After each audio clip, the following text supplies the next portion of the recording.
I've never seen so many black men beat up on another black man like this Ryan Clark story with ESPN. So much so that these guys are actually doing the jobs of conservatives like Megyn Kelly. That's interesting. Anywho, so they're beating up on Ryan now because Ryan cried on his podcast, The Pivot, over his firing at ESPN. So he's on The Pivot with his co-host that he trusts, and he was just telling the story. And he was telling what happened, how he felt, and he cried because, you know, it was a job that he loved. He loved the people, he loved the atmosphere, he loved his job. And for a lot of people who are criticizing him, I would like to ask them, how many people love their job? He loved his job. And this is probably the first time he's been fired. Because I remember Rob Parker on the Odd Couple saying, well, I've been fired before. Yeah, you've been fired a bunch of times. But think about what Ryan. Ryan went from college. He got with the Steelers, had a full NFL career, transitioned over to ESPN. That's like 30 years of working, being in a team atmosphere or a place you thought was a team atmosphere that you thought maybe not a safe space, but a space that you feel comfortable in, that you figure you'd be there for another 5-10 years. And now that's gone. The income's gone. The relationships you have is gone for now. Like, your life has been shaken up. And Ryan Clark has always been an emotional type person. Said all these dudes who are criticizing him, all these brothers who are criticizing him, they're all saying the same thing. Well, I wouldn't have cried on camera, or I wouldn't have cried, or he looks soft. I wish I was as masculine as all these dudes. Of all the guys that's criticizing Ryan Clark, the only person I will not criticize is Tariq Nasheed.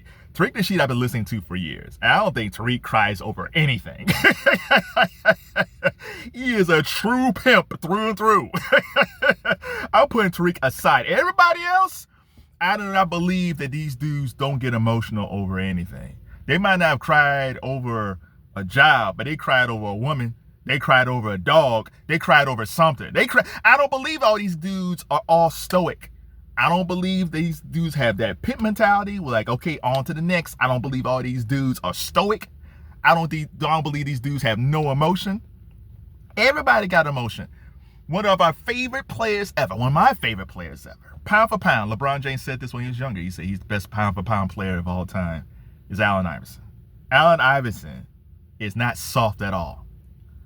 Allen Iverson is who he is. But Allen also cries. And you can find videos on YouTube of Allen crying.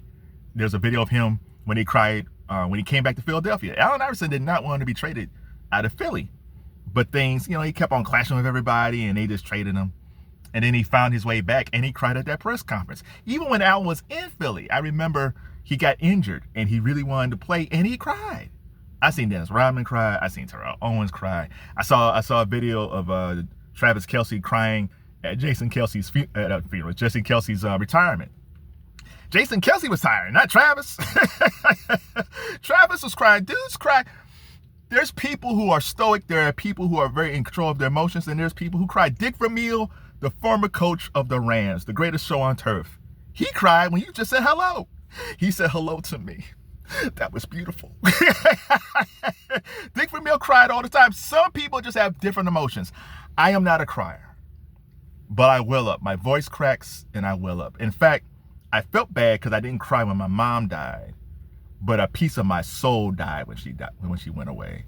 And if you ask me what I would rather have, me crying over my mom when she passed away, or that emptiness that I felt the rest of my life, give me the tears. But I just don't cry. But I'll well up. I'll choke up. But I don't cry. And some people are just like, and some people may not cry. And that's fine. But Ryan, the thing I feel like Ryan was in a safe space. He was on the pivot with his co-hosts, with his brothers that he trusted. And he told his truth, which I hate saying. But he told his truth. He told his story about ESPN and how he felt. And me and my girl was talking about this the other day. Now about how I wish there was more spaces for black men in Northeast Ohio where they can share their feelings and emotions and things that they're going through, where they can feel safe just to tell their story. Because I feel like they have those things, probably in Cleveland, but Chicago, Atlanta, and DC, where there's a lot of black folks around, where there's our safe spaces. And I think for Ryan Clark, it was about the cameras, because I saw another content creator, and he said, well, he knew the cameras was on. It's like, no, After a while, it's now about the cameras. He was talking to his friends, and he felt like he was safe, and the camera's rolling. And that video got over 1 million views right now. Way more than a lot of these guys who are complaining about him, especially like LeSean McCoy. Like LeSean McCoy, who's complaining about LeSean McCoy, Anton Daniels, Marcellus, Wiley, Black and White Sports, all these guys, Jason Whitlock, they're all criticizing. LeSean McCoy is the funniest to me because Marcellus Wiley played the video, and LeSean McCoy thinks that Ryan Clark is faking. Now listen, I am not the president of the Ryan Clark fan club. I hardly watch NFL Live. The Pivot is a good podcast, but I don't watch The Pivot like that. Once in a while, I'll watch it if they got a guest that I want to see, but I always forget about The Pivot. So I'm not the president of the Ryan Clark fan club. I don't think he's the second coming of Denzel Washington. And who's LeSean McCoy? Like, listen, LeSean McCoy is like one of the greatest running backs ever for Philadelphia, but he's a horrible analyst. And we listen to this dude who also, just like with Ryan, he got fired or let go from Fox Sports. Now again, he didn't cry when he left Fox Sports, but it was just a job to him. He didn't care. And he showed that by the way he worked. Ryan Clark cared about his job. Ryan Clark cared about what he did at ESPN. I don't think LeSean McCoy cared what he did at Fox Sports, so that's why he didn't cry. So it was like he was on that podcast with him and Manuel Ocho, who also got fired from Fox Sports. And even with Ocho, I think felt like he doesn't think that Ryan Clark was faking. I don't think he was faking either. I really feel like Ryan Clark, that's how he felt. I think he's just an emotional guy. Even Dreamer Sports Pro, even he's like, I don't get it. Like if I got fired, I wouldn't cry if I got fired from a job. Like, I got contacts. It's like, dude, some people it is all about money and networking and all that stuff. And some people are just more family oriented. Ryan Clark seems like he's a family oriented team type dude that really loves his job. I think the thing is most of these guys don't love what they do. I think they do it for a check. I think they do it for clicks. I think they do it for income. I don't know. A lot of these guys who are creating content, I don't know if they really love making content. They do it because they're getting paid. Ryan Clark is a guy, I think he's authentic. Just like Iverson is authentic. And I don't believe, so that's why I think a lot of these guys are inauthentic. I don't believe all these guys are stoic. I don't believe all these guys don't have any emotion. I believe these dudes cry over things. I have emotion over things. And there's the opposite side too.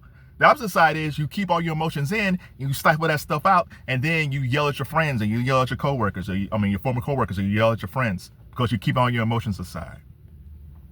I've had friends who I thought was the toughest dudes ever, and I see them cry over a divorce. I seen them cry over the fact that their girlfriends or their wives wouldn't let them see their kids. I seen this, and these are dudes that I thought was the most stoic G type dudes ever.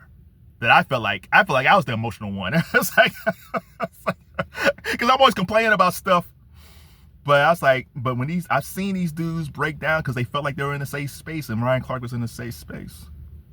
Well, I hope that all these black men criticizing Ryan Clark, I hope nothing bad ever happens to them. Because if I ever see them crying about anything, I'm on their ass. Because that's what the people with emotions do. You react. Ryan Clark reacted because he lost something that he loves. My question is, what do these guys love? Seems like nothing at all.